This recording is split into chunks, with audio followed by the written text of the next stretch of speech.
Olá pessoal, sejam bem-vindos à 12ª videoaula desse curso de Direito do Trabalho. Na aula anterior, encerramos a análise do contrato de trabalho, sendo mais técnico, contrato de emprego. E nesse momento, iremos nos dedicar ao tema duração do trabalho, ou, como preferem alguns, jornada de trabalho. Pois bem, ao remontarmos a história, não apenas no Brasil, mas no mundo de um modo geral, é muito comum que nos deparemos com movimentos sociais em busca de melhores condições de trabalho. E nessa busca de melhores condições de trabalho, algo que sempre foi debatido é a questão da limitação da jornada de trabalho. Diversos são os fundamentos que buscam justificar essa limitação da duração do trabalho. Assim, podemos citar pelo menos 3 fundamentos para a limitação da jornada de trabalho. Quais sejam? Temos um fundamento biológico, que diz respeito aos efeitos psicofisiológicos causados ao empregado, em virtude do cansaço, da fadiga. Temos um fundamento social, em que o empregado precisa dispor de tempo para lazer com sua família. E, por fim, temos ainda um fundamento de cunho econômico, ou seja, a limitação da jornada de trabalho contribui para o aumento da produtividade e diminui o desemprego, já que uma jornada menor necessita de mais empregados a serem contratados. No Brasil, a primeira Constituição que tratou do tema foi a Constituição de 1934. Naquele momento, já se estabeleceu a limitação de 8 horas de trabalho por dia. De lá para cá, todas as constituições do Brasil passaram a tratar do tema. Atualmente, a jornada de trabalho encontra limites, tanto na CLT quanto na nossa atual Constituição, Constituição da República de 1988. Vamos à lousa. O artigo 58 da CLT diz o seguinte: a duração normal do trabalho para os empregados em qualquer atividade privada não excederá de 8 horas diárias, desde que não seja fixado expressamente outro limite. Já o artigo 7º, inciso 23 da Constituição da República, diz que são direitos dos trabalhadores urbanos e rurais, além de outros que visem a melhoria da sua condição social. Inciso 23. Duração do trabalho normal não superior a 8 horas diárias e 44 semanais. Facultada a compensação de horários e a redução da jornada, mediante acordo ou convenção coletiva de trabalho. Observem, portanto, que temos 2 limites. Um limite diário, de 8 horas por dia, e um limite semanal, de 44 horas de trabalho por semana. Observação. A expressão jornada de trabalho refere-se à quantidade de horas por dia. Portanto, é errado dizer jornada de trabalho diário, pois, se é jornada, já é diário. É por isso que alguns autores preferem utilizar a expressão duração do trabalho, ao invés de jornada, já que o termo duração do trabalho é algo mais amplo. Logo, quando nos referirmos ao limite de horas de trabalho por dia, podemos dizer que a jornada de trabalho atualmente é de 8 horas. Quando nos referirmos à limitação de 44 horas de trabalho por semana, é incorreto, logo, dizer jornada de trabalho. Nesse caso, podemos usar a expressão módulo semanal. Pois bem, já sabemos a limitação da duração de trabalho que a legislação nos impõe. 8 horas por dia e 44 horas por semana. A questão é, e se o empregado trabalhar mais do que esse limite? É possível que haja extensão da jornada de trabalho? A resposta é afirmativa. É possível sim que a jornada seja extrapolada. Temos 2 situações em que isso é possível. São os casos de horas suplementares e horas extraordinárias. E nesse ponto, já temos uma primeira observação. Não podemos confundir horas suplementares com horas extraordinárias. Veremos a diferença um pouco mais à frente. A primeira situação em que a jornada de trabalho pode ser extrapolada são os casos de horas suplementares. Observem o que diz o artigo 59 da CLT. Lousa. Artigo 59. A duração diária do trabalho poderá ser acrescida de horas extras, em número não excedente de 2, por acordo individual, e aqui temos uma alteração trazida pela reforma trabalhista, por convenção coletiva ou acordo coletivo de trabalho. Dando continuidade, o parágrafo 1º diz o seguinte: a remuneração da hora extra será pelo menos 50% superior à da hora normal. Portanto, é possível que o limite estabelecido pela legislação seja extrapolado, com a limitação de, no máximo, 2 horas excedentes. Logo, nesses casos de horas suplementares, é possível que o empregado trabalhe até 10 horas por dia. Para que haja horas suplementares, é preciso que exista um acordo individual entre empregador e empregado, ou ainda uma negociação coletiva, o que se dá por meio de um acordo ou convenção coletiva. Destacamos nesse ponto a alteração trazida pela reforma trabalhista, que passou a permitir que as horas suplementares pudessem ser negociadas via acordo individual entre empregado e empregador. Antes da reforma, antes de 2017, era obrigatória a intervenção dos sindicatos. De acordo com o parágrafo 1º do artigo 59, essas horas extras são pagas com um acréscimo de, no mínimo, 50% a mais do valor da hora normal de trabalho. É o tão conhecido adicional de hora extra.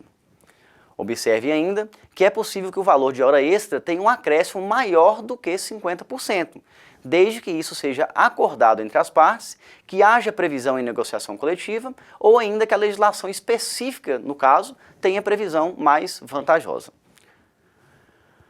Prosseguindo, lousa. Há casos, senhores, em que, mesmo extrapolando as horas diárias, o empregado não terá direito ao pagamento de horas suplementares, tendo em vista que é possível que haja o que chamamos de compensação de horas. Ou seja, o empregado trabalha a mais em um dia e depois compensa, diminuindo a sua carga horária em um outro dia. Para que essa compensação ocorra, é possível que seja formado um banco de horas. Esse banco de horas deve respeitar alguns requisitos previstos no artigo 59 da CLT.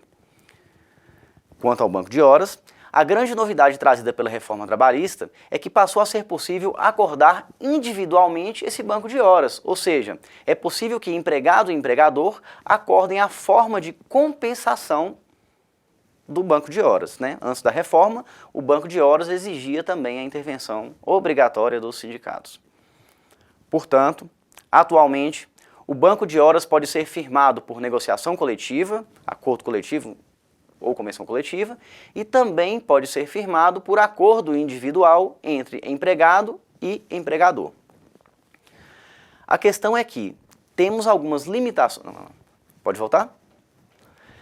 A questão é que temos algumas limitações quanto ao banco de horas firmado por acordo individual. Tomem nota. Se o banco de horas é firmado por acordo individual escrito, a compensação de horas deve ocorrer em, no máximo, 6 meses. Se o banco de horas é firmado por acordo individual não escrito, por acordo individual verbal, a compensação deve ocorrer dentro do mesmo mês. Ok? Guardem essas regrinhas. Para encerrar o tópico, compensação de horas, precisamos ainda fazer uma última observação. Lousa. É possível que haja compensação de horas no chamado regime de 12 por 36, em que o empregado trabalha 12 horas e descansa 36 horas.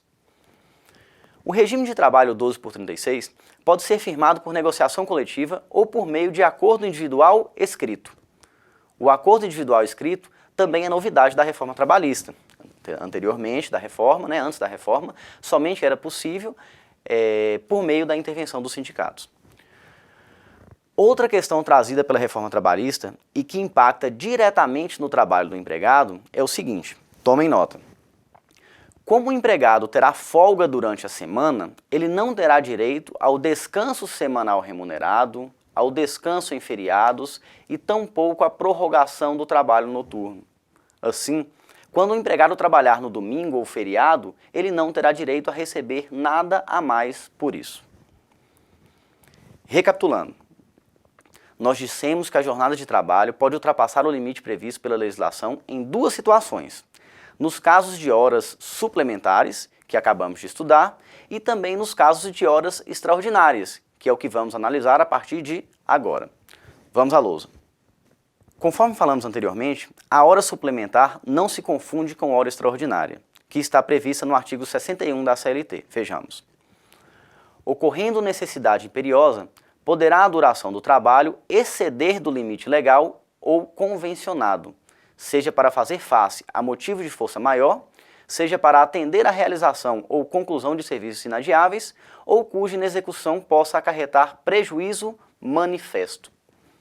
Pois bem, entendam que hora extraordinária não se confunde com hora suplementar. A hora extraordinária, que estamos estudando nesse momento, poderá ocorrer em 3 situações. São elas. Primeiro, força maior, quando a prorrogação do trabalho se dá em razão de um evento externo. Exemplo, o trabalho precisa ultrapassar a jornada ordinária, a jornada normal de trabalho, em razão de um incêndio ou mesmo uma enchente. Segunda e terceira situações, serviços inadiáveis ou serviços cuja inexecução possa acarretar prejuízo manifesto. São aqueles serviços que não podem ser terminados durante a própria jornada de trabalho. A jornada de trabalho ordinária. Exemplo, empregados que trabalham com produtos perecíveis, que devem ser acondicionados em refrigeradores e que não podem ser interrompidos, sob pena da deterioração do produto. A primeira observação sobre a hora extraordinária, nós já falamos. Só pode ocorrer nas 3 situações que já anunciamos. A segunda observação refere-se ao fato de que, nas hipóteses de hora extraordinária, ao contrário do que ocorre com as horas suplementares, não se exige acordo prévio. Ou seja, verificada uma das situações que acabamos de analisar, o empregado tem o dever, tem a obrigação de realizar o trabalho após a jornada. Prosseguindo, ainda quanto à duração do trabalho, precisamos falar um pouco sobre o trabalho em regime de tempo parcial, lousa.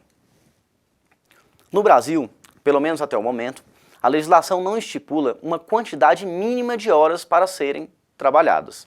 Temos apenas a fixação de horas máximas, limites máximos, 8 horas por dia e 44 horas por semana. Assim, é possível que o trabalho seja efetuado com uma quantidade de tempo inferior ao limite previsto. É o que chamamos de trabalho em regime de tempo parcial. Voltem comigo na câmera. O trabalho em regime de tempo parcial é aquele que, primeira hipótese, não exceda o limite de 30 horas semanais. Nesse caso, não se admite horas suplementares. E a outra hipótese, de termos o trabalho em regime de tempo parcial, ocorre na situação em que o limite de horas semanais não ultrapasse 26 horas. Nesse último caso, de no máximo 26 horas, permite-se até 6 horas suplementares por semana. Quanto ao cálculo do salário do empregado em regime de tempo parcial, vejam o que diz o artigo 58A da CLT, lousa. O salário a ser pago aos empregados sob o regime de tempo parcial será proporcional à sua jornada, em relação aos empregados que cumprem, nas mesmas funções, tempo integral. Logo, se um padeiro de uma determinada padaria ganha R$3.000 para trabalhar 44 horas por semana, um padeiro que trabalha na mesma padaria por 22 horas por semana, metade do módulo semanal, deve receber R$1.500. O cálculo é proporcional. Para encerrar essa videoaula, vocês ainda precisam saber o seguinte. Existem empregados que não se submetem à limitação da duração do trabalho. Isto é, o seu trabalho não estará limitado a 8 horas por dia e 44 horas por semana. Vamos à lousa.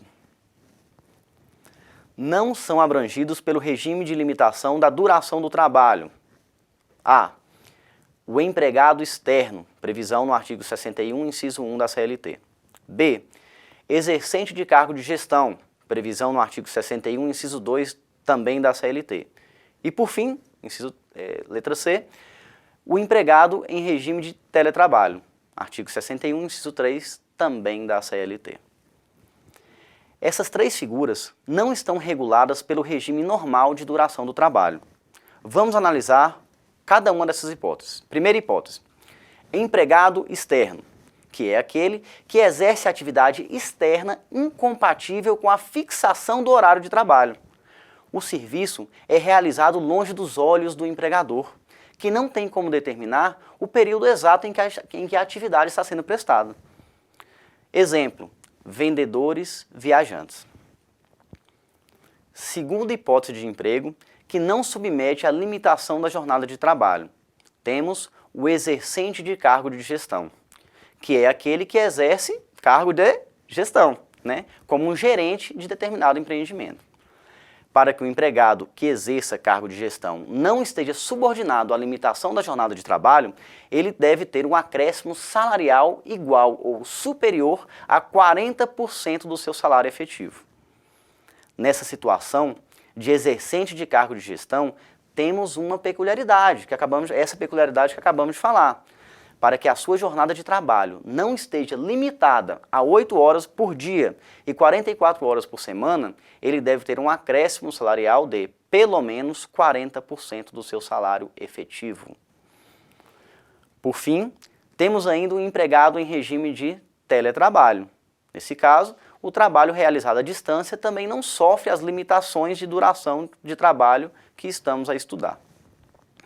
Essa última hipótese de teletrabalho foi incluída pela Reforma Trabalhista de 2017. Bom, meus caros, infelizmente, embora fosse o nosso objetivo terminar o estudo da duração do trabalho ainda nessa unidade, isso não será possível por limitações de tempo, né? Ainda temos muito assunto desse tema para estudar, a exemplo dos intervalos interjornada e intrajornada. Por isso, vamos terminar o tópico duração do trabalho no próximo bloco. Finalizamos aqui essa terceira unidade de ensino. Esperamos sinceramente que essas aulas estejam sendo proveitosas. Dúvidas, como sempre, devem ser direcionadas ao respectivo fórum de discussão. Obrigado pela atenção, bons estudos e até breve.